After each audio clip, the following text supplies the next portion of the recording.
Bridges are everywhere. Sometimes they're simple, sometimes grand, but no matter what, they are critical to any kind of ground-based transportation system. To be realistic, our layouts need bridges, and they can be an impressive scenic element on your layout. Hi everybody, I'm Joe Parker of the Pixel Depot. This channel covers model railroading, including planning, hints, tips, how-tos, and updates. To stay up to date, click on the subscribe button. Also, click on the bell so you'll get notified when there's new content available. You can also follow me on Instagram, Facebook, and Twitter. Those links are in the description below. On my main layout, the Monument City Terminal Division, I model the city of Baltimore, specifically the Sparrows Point subdivision. As I mentioned in my recent project updates video, when I was preparing for the group modeling session for December, I started thinking about a truck terminal. As I thought more about that truck terminal, I realized I needed to make sure it would work with the highway bridges that are going to run through one corner of the layout. In the area of Baltimore that I model, both the Interstate 895 and Interstate 95 bridges cross over the railroad and each other. Now, I've had the I-895 bridge mocked up on the layout for quite a while, but I also took some time to mock up the I-95 bridges using foam core and some extruded foam pieces that I had hanging around. And when I did that, it looked like the I-95 bridge was way too tall, until I realized that the 895 bridge, as I had mocked it up, didn't include the plate girders that were going to be part of the final build. This made me decide to finally do something about that bridge, and that's what we're going to talk about today. In addition to mentioning this project in the recent project update video, I've talked about these bridges and shown the general area where they'll be on the layout a couple of times. Here in 2019, there was nothing in place, but to be fair, the layout was barely operational at that point, and there was almost nothing in place in terms of structures or scenery. Sometime after that, I painted and assembled the concrete supports for the 895 bridge and put in a cardboard mock-up of the deck.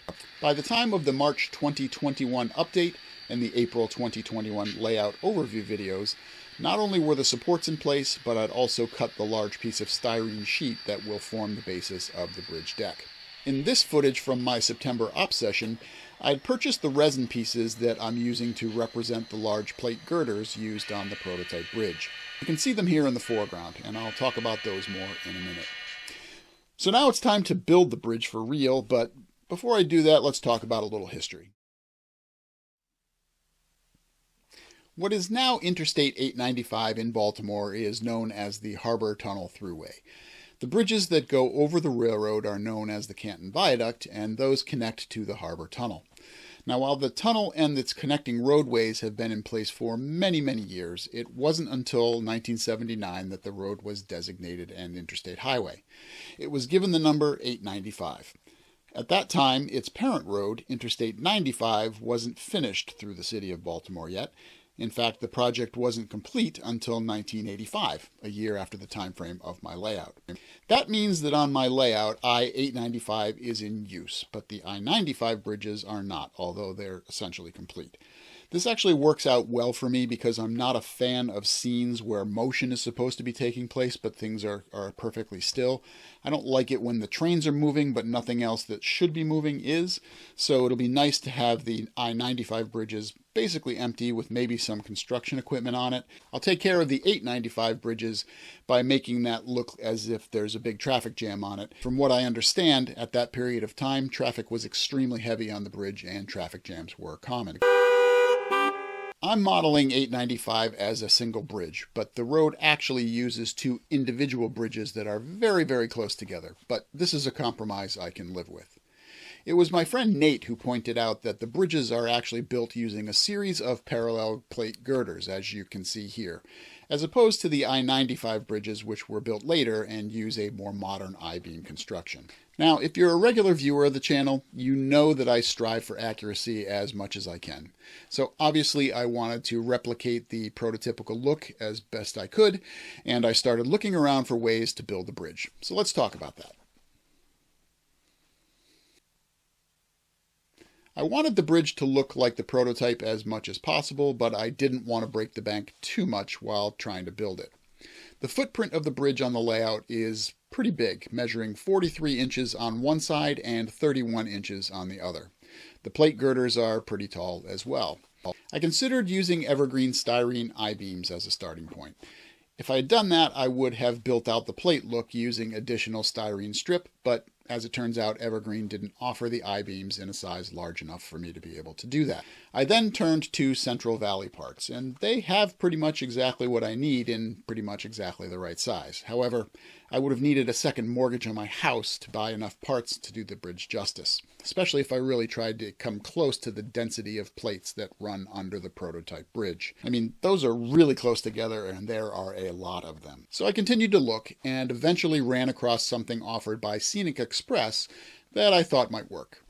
These were O-scale plates made of resin that measured in at over 24 inches long and about 1 3/4 inches tall. Now the length was great, but the height was pretty oversized for what I needed. Unfortunately, they didn't offer anything similar in HO scale. So despite the O-scale parts being taller than what I wanted, I decided that it would be possible to rip the pieces to a more appropriate size, and I decided to go with them. The thickness of the material at the top and bottom plate of the beam are also oversized for HO scale, coming in at just over 1/10 of an inch.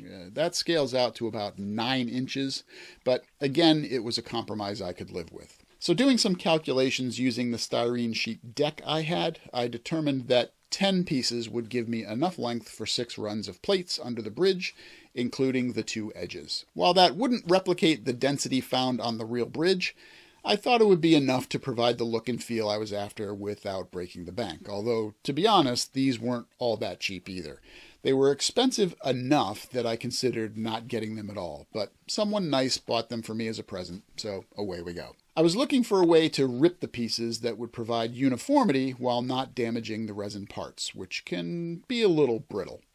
To get that uniformity, my friend Tom used a table saw to rip the pieces down, removing 1/2 inch. That left me with 1 1/4 inches to work with. He also cut off the end panels on each piece, which were not as wide as the rest. A side benefit to this, I think I might be able to use some of those scrap pieces to solve another problem bridge on the layout, but that's a topic for another video. With the main support issue finally solved, I moved on to the other parts. I decided to use Rick's pieces from their series of modern bridges for the edges of the deck. And my friend Steve 3D printed me some long jersey barriers to use for the center of the bridge. With all that decided, I had enough to get started. The concrete supports I'm using are made of 3/4 inch square wood stock. That's stock made from wood, not Snoopy's buddy, that I picked up at a Home Depot. I went through the bin looking for the straightest pieces I could find because they tend to warp like other wood does. These were then cut to length with the top bar getting a notch cut out to replicate the shape of the real thing. I then glued these pieces together with wood glue and painted them with my trusty Rust-Oleum khaki to represent concrete. I marked their locations on the base of the layout, and since one of the supports is in what will be the parking lot of the Penn Mary Yard office, I cut holes in the cork in that spot so that it'll look like the support is buried in the asphalt. A side benefit to that is that the holes in the cork make sure that that support is always in exactly the same spot. This makes it easy when I take the deck on and off to move things around, test fit things, and so on, to make sure that I get it in the right place. The support closest to the wall still needs to be built, but I decided to wait until the bridge itself was complete so I could get the shape exactly right. I initially cut out the deck shape using a piece of cardboard from a large shipping box. With all the strange angles going on in this location, doing this allowed me to get the angles just right using a cheap disposable material rather than potentially ruining the more expensive styrene. That cardboard piece actually sat on the supports for quite a while, but as hard as I tried, I couldn't find a picture of the bridge in that state, so you'll just have to trust me on this one. In preparation for building the plate sections, I marked their locations on the bottom of the deck. This way I could make sure that I was building the sections to the right lengths, with the assumption that the middle runs wouldn't go all the way to the wall, and that would allow me to put in some bracing on the hidden end. In order to maximize the surface area for gluing, I decided to glue a top flange made of styrene on top of the resin pieces to replace the piece that had been cut off. I decided to use 60 thousandths by 188 thousandths styrene strip. The width was nearly a perfect match for the plate girder piece that had been cut off, and that's the part that's actually going to be attached to the deck surface, so it'll also give a good amount of surface area for making that attachment. The 3/16 inch width also provides an added measure of stiffening for the wobbly resin piece. You can see here that had I not done that, the surface area for attaching the deck would have been much less. Since the main pieces are made of resin, I needed to use CA, more commonly known as superglue, to attach the styrene flange. CA is not my favorite adhesive, but I didn't really have a choice since you're kind of limited with what you can use for adhesives with resin. Having to use CA to attach the plates was another part of the decision to use a top flange of styrene on the plate girders. I wanted to be able to use solvent cement to attach the plate girders to the deck, and for that both surfaces needed to be styrene. Relying on the CA to maintain a joint with the flange was one thing, relying on it to stay attached to a very flexible styrene deck is another. As it is, I'm not exactly sure how the pieces will hold up as I move things around, but you and I will see together, won't we? I also made sure to brace the butt joints to provide additional strength and stiffness, and so that of course added some additional time to the project as well. Let's go to the tape. So what I'm going to do is add a layer of styrene to the top. It's just going to sit on here like this. And this will be the area that gets glued to the bottom of the bridge surface, the large piece of styrene that you saw in previous shots. Use some of the, just whoops, that's probably too much of a dab. The medium CA in various spots here. And now we are going to lay that on the top there. And this is where I'm going to want that straight edge to be in place.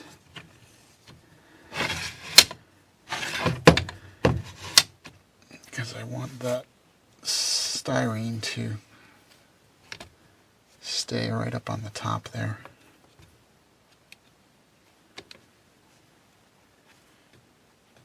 And be as straight as possible. Styrene is also going to provide some stiffness.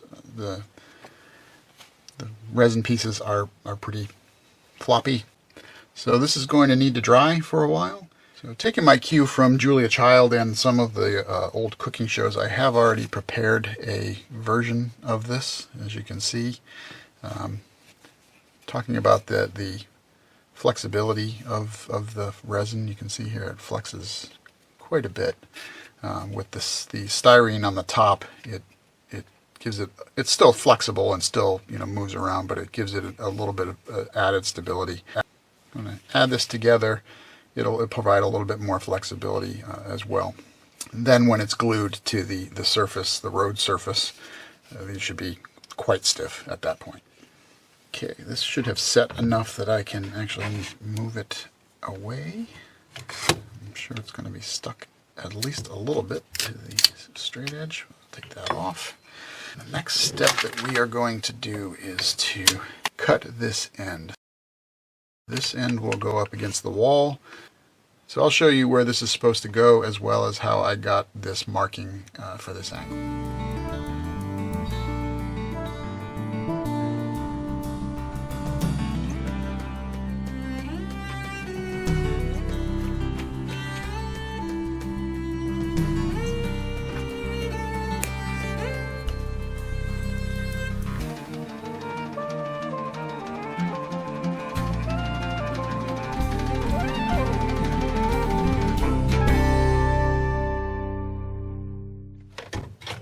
So as I mentioned before, the top piece here is styrene, the piece underneath is resin. I am going to attempt to cut this using a razor saw, just so that I can get a reasonably straight cut.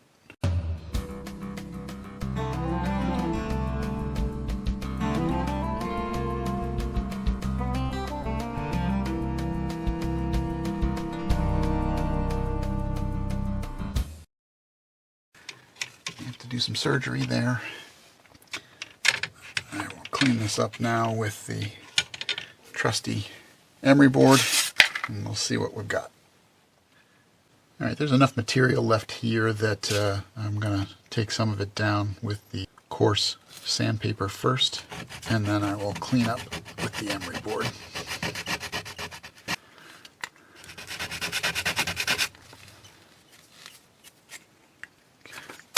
Do some quick cleanup here. Alright, that looks pretty good. This is going to be up against the wall anyway, so the angle doesn't matter so much on the back end, just so long as it goes up against the wall. So let's do a test fit. So that looked pretty good. One of the things that did happen here I'm going to take care of is this kind of came loose during all that work and action there, so we're going to put some CA back down there. Put that CA on there, we'll let this dry, and from there we'll continue. For this next step I need as much bench space as I can possibly get, so I've removed my normal work surface so that I can get the surface of the bench as flat as possible. So I'm going to put these blocks in place to get everything as straight as possible. Wow, even with that, it's not quite perfectly straight. So I'm going to need some shims. I've got some styrene here that I can use as a shim. So what I'm going to do is this is the piece that goes up against the wall that we just talked about, and that is going to go over here, and I am going to add more of the 60 thousandths by 188 thousandths styrene on top here. But it's still off the edge.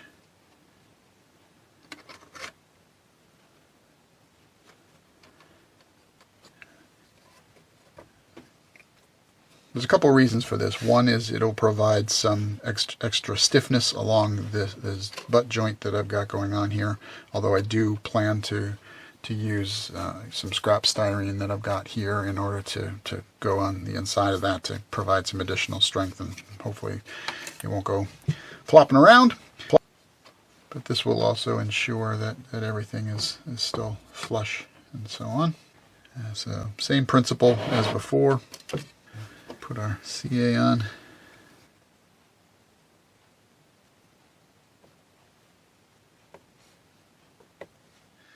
We'll grab our trusty toothpick, if I can figure out where I put my toothpicks. There they are. Put them away.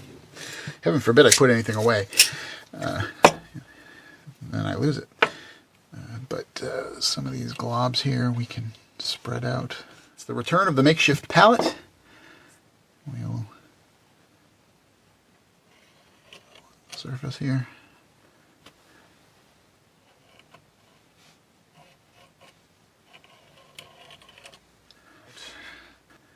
It's going to go to about here, so we'll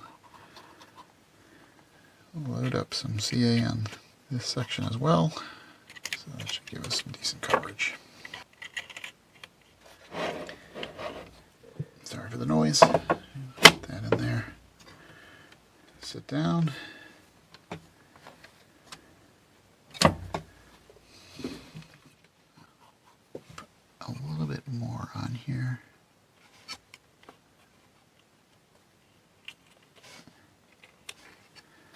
To make sure that it sticks to itself, hopefully, and not to me, but that is not always a guarantee.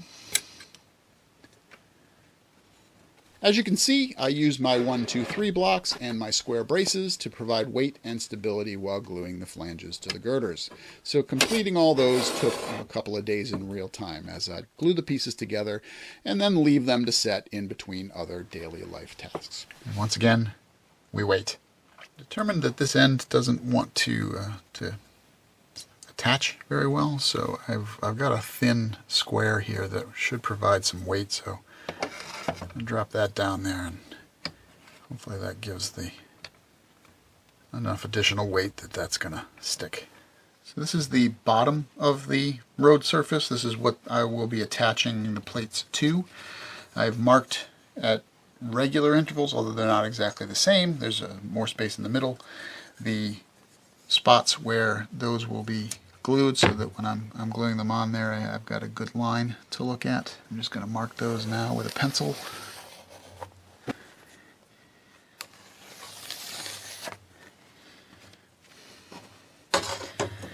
And so now I've got easy to see markings, so that when I go to glue the plates on, they will be easy to locate. So this seems to have attached pretty well. So now we'll move it down a little bit. So I know from the measurements that I did that this particular piece needs to be 42 3/4 inches long. These styrene strips are 14 inches long, so I need to add another. So we'll repeat the process one more time. And one of the last things I want to do before I go test this out over there is, you can see that this spot here is moving quite a bit. I'm going to do two things. One, I'm going to add a little bit more glue to that spot there. Just slide some glue in there in the gap. Do that in this gap over here too, so that it's got something to stick to. 1, 2, 3 squares to hold everything in place. And then the last thing I'm going to do is put a brace along the back here. Drop that on there and give it a weight. Let that dry for a few minutes, and it does not seem to be going anywhere. So now it is time to try it out as it relates to the surface of the bridge. So I've clamped the side panel to the surface here on the end and in the middle, and the purpose for that is so that I can get this measurement here. So I'm going to clamp this piece as well. Do my best to get it flush so that I can get an appropriate measurement.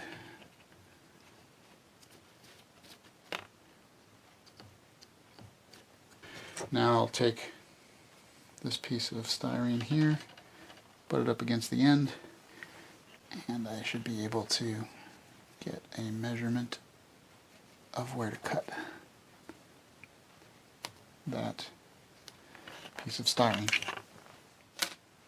I stepped away from the bench and cut that, and if all goes well, this should just fit, which it does.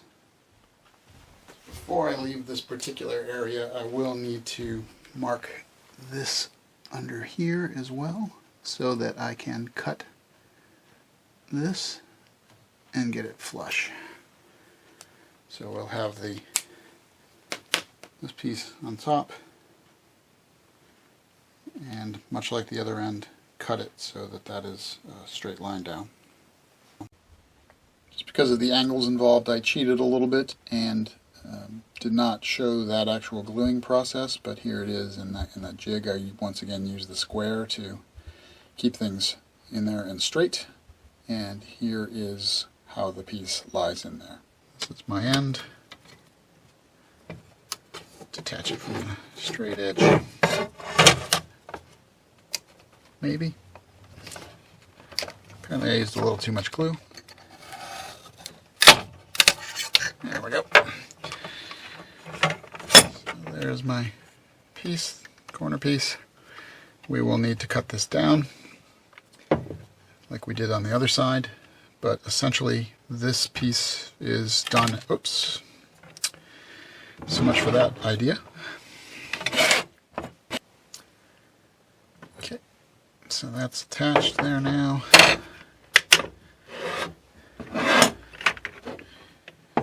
Now we'll have to go cut this piece off. We'll do that the same way that we did the other piece, and then this section will be done.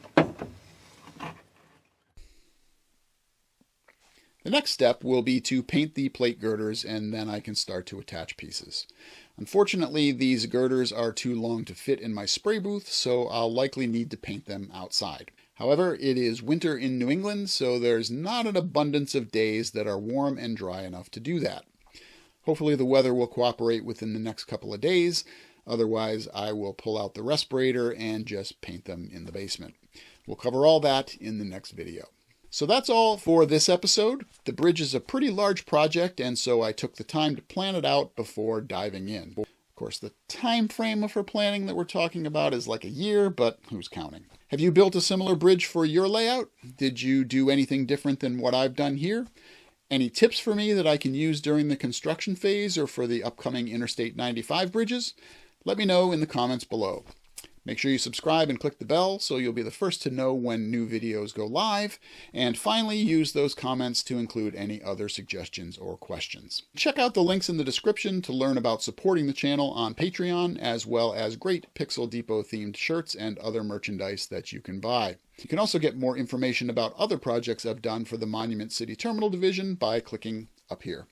You can also get more great content about the layout and other projects that I've done just below that. I'm Joe Parker of the Pixel Depot. Thank you so much for watching, and I hope you'll meet me next time in the train room.